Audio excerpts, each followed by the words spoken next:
الرحمن الرحيم الحمد لله والصلاة والسلام على رسول الله وعلى آله وأصحابه أجمعين.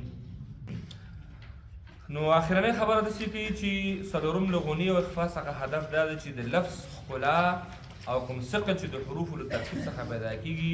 د هغې تخفیف بیان کړي. همدارنګه د اخفا څخه هم چې ژبه پکې د ذرې په اندازه هم دخل نه لري، که محال نه وي نو مستعذر خو ده او غږ هم ورسره خرابېږي، خو که په تکلف سره ادا شي یا نون مخفا د ادا کېدو په وخت کې د ژبې له څنګ سره نږدې ولګېږي. دلته څنګ ده حنک ته، لکه چې دا حنک د تالو ته ویل کېږي، بس حنک الاعلی دا پاسنۍ هغه نه ده، حنک سره لګېږي، خو اتصال یې ډېر کم او خفیف ده. دلته خو زه وایي چې نه لګېږي، که زه نه وایم خو نه لګېږي، که لګېږي ډېر کم ده چې محسوسېږي نه. نو دغه هغه کې دا خبره واسه ورته وایي. نو آخرنۍ خبره پکې د ضاد د حرف ده. نو وایو که نه دا هم داسې عبارت به ووایو. د شاطبي رحمه الله شاګرد ابن حاجب رحمه الله د ضاد ضعیف حرف په اړه په شافیه کې له حرف مستجنه څخه لیکلي دي چې نو عربي عبارت دی هغه ده، او راځو مستقیما ترجمې ته راځو. صحیح ده چې په ضاد مستجنه د هغو خلکو ژبه ده چې په ژبه کې ضاد حرف نشته. موږ تاسو په خپل ټولنه کې ځینې خلک لرو چې هغه ضاد نه وایي، هغې غدوات ورته وایي. غدوات اورېدلی هم ده که نه؟ ولغضالین چې بیا وایي، دو حروف نه یو حرف جوړوي. ځینې حرف دی چې د هغې په ژبه کې وایي ضاد نشته. کله چې هغوی دې ته مجبور شي چې په عربي کې ژبه کې تلفظ کړي نو د هغې تلفظ ورته سخت معلومیږي. کله کله یې سوچا د ضا په حرف سره تلفظ کړي، د دې کبله چې هغه حرف خو د ژبې له سوکي او د ثناء علیا غاښونو له څنډو او کله دغه له اصلي مخرج څخه په ډېر تکلف سره ادا کوي، خو له وسه یې پوره نه شي. په همدې خاطر هغوی د صحیح ضاد او خالص ضاد د مخرجونو ترمنځ یعنې د رباعي انیابو د واحکو څخه څه کوي؟ ادا کوي. او حال دا چې ضاد خو هغه خواته د انیابو د دواحکو نه شروع کېږي، دواحک او طواحین او نواجز، هغې به چې د انیابو رباعیات او ثنایاو څخه څه کوي؟ دا بیا ادا کوي. د شافعي او د دې د شرح څخه د ځینو متأخرینو روافظو او غیر مقلدونو رد هم کېږي. روافظ به تاسو پېژنئ، شیعګانو ته ویلی کېږي، شیعګان نه دي، دې ته روافظ وایي. او غیر مقلدین هغه خلک چې مذهب نه مني. دا څلور مذهبونه چې مشهور دي که نه، حنفي مذهب، شافعي مذهب، مالکي او حنبلي، دا مقلدین دي. دیو دی یو امام تقلید کوي په فقهي مسایلو کې. او غیر مقلد هغه ته ویل کېږي چې هغه د دغه څلور مذهبونو هغه ته پنځم مذهب ده چې په ساده اصلاح کې به موږ وایو، ساده اصلاح کې ورته خلک وهابیان وایي، او د هغې خپل نوم چې دی نو هغه اهل حدیث ورته ویل کېږي. صحیح شو؟ نو دغو ته غیر مقلد ویل کېږي. کوم ځای کې چې غیر مقلد راځي نو هغې نه مراد همدغه وهابیان حضرات دي. ښه چې په هغوی دې ته قایل دي چې په ضا او ضاد کې د شریکو اوصافو له کبله ضاد حرف د ضا په شان مسموع کېږي، بلکې د دواړو ترمنځ فرق کول ډېر سخت کار دی. نو که ضاد پر ځای ضا ولوستل شو نو هیڅ باک نه کوي. نو روافظ هم وایي دا وایي او غیر مقلدینو هم دا وایي چې دا دواړه سره نږدې نږدې صفات لري. که یو شی وویلی شي دلته دا خبره چې په دې دواړو باندې رد کوي، روافظ هم ردوي او اهل حدیث هم په دې باندې ردوي چې ولضالین ویل صحیح نه ده. نو هغې وایي دا وایي چې دا باک نه کوي، یو رقم دی ودې ویلی شي، خو دلته وایي هغه دا ده چې دا صحیح نه ده ځکه چې په اشتراک کې تشابه لازمه نه ده. نو په همدې خاطر جیم دال هم په ټولو صفاتو کې شریک دي، جیم او دال هم په ټولو صفاتو کې شریک دي. نو بیا خو ضرورت نشته چې جیم او دال هم باید څه شی کړي؟ یو شي نو هغې په دې رد کوي که چې غا او ضاد مشابه دي، صفات لري، او جیم او دال هم سره مشابه دي که نه. جیم او دال دواړه څه شی دي؟ لږ په زوره دویمه جوړه کې، درېیمه کې، څلورمه کې، پنځمه کې او هاخوا ته یو شی شو که نه شو نو ضرور څه ده چې موږ جیم ته جدا زوره کړو او دال ته جدا زوره کړو څه شی یو صفت دی یو هم نشته مخرج خو د غیم جدا و یعنی داسې دې په هغې رد کوي وایي هغې داسې وایي چې دا دومره نږدې دي نو پروا نه کوي نو چې پروا نه کوي دې سره څه کوي که د هغې خبره وایي ومنو د غیر مقلدینو خبره ومنو جیم او دال ته ضرور نشته یو به پکې وایي ورځې کې راځي نو یو حرف به کم شي د 9 ویشتو په ځای به څو پاتې شي صحیح شو نو دا یعنی یو قسم الزامي غوندې جواب ورکوي دا الزامي جواب دی ته وایي چې که ته دا خبره منې چې ضاد او ضا که یو شان چې باګ نه لري ځکه چې صفاتونه سره یو شان دي هغې کې لا بیا هم د قاري صاحب خبر یو صفت خو پکې فرق پکې دي کې یو هم پکې فرق نشته متضاد او غیر متضاد ټول پکې یو شان دي مجهوره شو شدیده شو مستفیره شو منفتحه شو مثبته شو مقلقل شو شپږ صفاتونه شپږ وړه پکې دي نو بیا ضرور څه ده چې موږ دال بیل قلقله کوو جیم به بیل قلقله کوو یو همدغه جیم به وایو نو یا دال به وایو دغه خبرې ته اشاره کوي په همدې خاطر جیم او دال هم په ټولو صفاتو کې شریک دي خو د مخالف مخرج له کبله دواړو حرفونو په غږ کې تباین شته اصلا تشابه نه لري ځکه چې تباین ده بیخي واضحه خبره ده چې مخرج جدا ده ګوره یو تشابه او تباین تشابه یعنی ورته والی او تباین یعنی دومره واضحه دي چې بغیر هغې ته موږ تشابه ویلی نه شو او حاله چې صفتونه یې ټول یو شی دي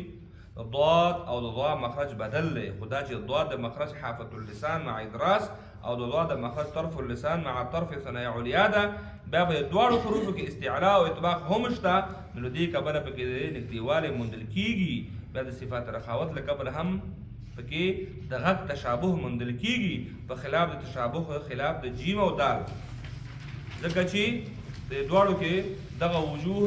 نشته نو اوس په ضاد او ضا کې تشابه ثابته شوه خو دا ډول تشابه چې ضاد حرف ته نږدې د ضا حرف واورېدلی شي منع ده او چې تشابه راغی نو یو شانوالی خو منع ده که نه نو دې وجې دا ابن حاجب رحمه الله په مستجن کې لیکلي دي ځکه چې باعث د تشابه د رخوت صفت ده او دا صفت په ضاد کې د ضا په نسبت ضعیف ده نو ځکه چې په ضاد کې د اطباق صفت د حرف ضا په نسبت قوي ده او لا محاله چې څومره اطباق صفت قوي کېږي هومره د رخاوت صفت کې ضعف پیدا کېږي ځکه چې اطباق محکم د رخاوت سره په ټکر کې ده خبره ورسېدلې نو دا مسایل دي چې دا سره خپلو کې جدا کوي چې هغه دومره واړه یو بل سره نږدې کېږي نو چې هغه یو هغې دپاره اجازه نشته نو دلته بیا هم د دې خبرې اجازه نشته بلکې دا یو شان ویل او یو شان اورېدل دا منع دي د رخاوت دوهم سبب دا ده چې ضاد مخرج مجري الصوت او حواله یوه څنډې کېږي مجري الصوت یعنې جریان څه اواز ځکه رخوت ده که نه حساب د اصطلاحاتو خو پوهېږي نو ځکه دا خو مخکې تعریف شوي دي د ضا د مخرج په خلاف چې دا په محاذاتو کې واقع ده نو ځکه په ضا کې رخاوت قوي ده او کله چې رخاوت قوي شي نو لامحاله اطباق څه کېږي ضعیف شي لنډه دا چې کله ضاد له خپل مخرج څخه سره له ټولو صفتونو ادا شي نو په هغه وخت کې غږ د عربو د ضاد د غږ په شان شي لکه نن سبا چې مروج دی او له ضا سره هم مشابهت پیدا کوي خو دا په کمه درجه کې نو ځکه ویلی شي چې په ضاد کې د ضا په نسبت اطباق او تفخیم زیات موندل کېږي ځکه چې په ضاد کې د ضا په نسبت رخاوت قوي دی او رخاوت او اطباق د یو بل ضد دي یعنې کله چې یو قوي شي نو بل به څه کېږي ضعیف کېږي اوس که په ضاد حرف کې رخاوت زیات شو نو له ضا سره به مشابهت هم زیات شي او دا خبره د شافعي مصنف او رضی رحمه الله په مستجن کې لیکلي ده مستجن کتاب نوم ده چې دا چې د که اطباق له رخاوت سره قوي ادا شي نو د عربو د اوسنۍ مروج ضاد سره به یو شان ادا شي او له ضا سره به په ډېره لږه اندازه مشابهت پیدا کړي په ځینې تفسیرونو او د تجوید په کتابونو کې د ضاد او د ضا مشابه لیکلی دی له هغې سره همدا خبره مراد ده نه دا چې ضاد تلفظ ترې واورېدل شي اوس یو بل سره تعارض ختم شو یعنې په ځینې کتابونو کې لیکلي چې دوی مشابهت او نږدېوالی کتابونو راغسته ده خو دا خبره کله هم ده چې د یو شان تلفظ دی واورېدل شي بلکې د هغې تلفظ جدا ده او د تلفظ جدا ده. د دغو جزئیاتو اورېدو نه وروسته وایي دا خبره معلوم شو چې دوی ترمنځ هغه تعارض چې د مشابهت ده هغه ختم شو، بلکې ضاد په خپله مستقل حرف پاتې شو سره د خپلو صفاتو، او ضا خپله مستقل حرف پاتې شو سره د خپلو صفاتو. او موږ تاسو په تیر درس کې هم دا خبره کړې وه چې ضاد په ادا کولو کې تدریج مراعات شي او استطالت مراعات شي او د خپل مخرج نه ادا شي. رأس اللسان طرف ته زور ونشي، ځکه ضا چې دی نو په رأس اللسان کې پروت ده او ضاد په حافة اللسان کې پروت ده. د ضا په ادا کولو کې ثنایي او رباعي غاښونه اکثر ثنایا ادا کېږي هلته، او په ضاد کې چې دی نو آخرني غاښونه دي، ادراس غاښونه دي، او ادراس کې هم بیا تدریج ده، نو خپله د دې نه څه کېږي جدا کېږي. وایي دلته تشابه موجود ده، خو تشابه معنی ده چې یو رقم تلفظ به وي، نو یو تلفظ ته پکې اجازت نشته. اوس پوښتنه وایي دا پیدا کېږي چې د عجمو ځینې قاریان عربو ته وایي چې تاسو ضاد پر ځای مفخم دال لولئ. ځینې خلک مفخم دال لولي. د دې ځواب دا دی چې مفخم دال خو هیڅ حرف نه شمیرل کېږي، یعنی د دال د ضاد سره هیڅ اړخ نه لګېږي.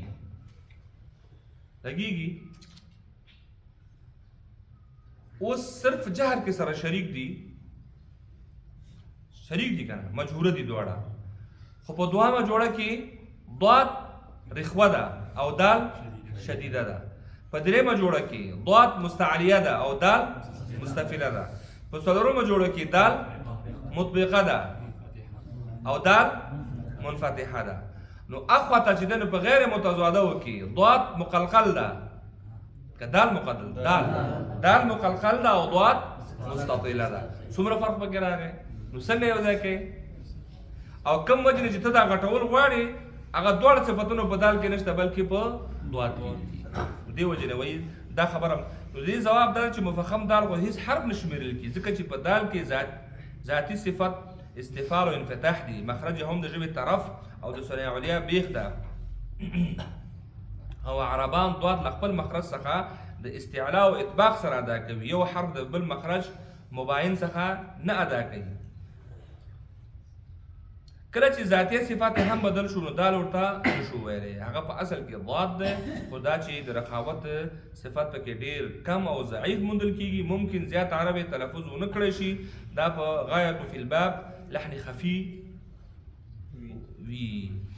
دا لحن خفي وي. د ضا سوچه لوستل او دال خالص یا دال خپل مخرج څخه ډک لوستل څخه لحن جلی واقع کېږي، ځکه چې په لومړۍ صورت کې یوازې د یو صفت چې په ډېره زیاته کمزورۍ درجه کې دی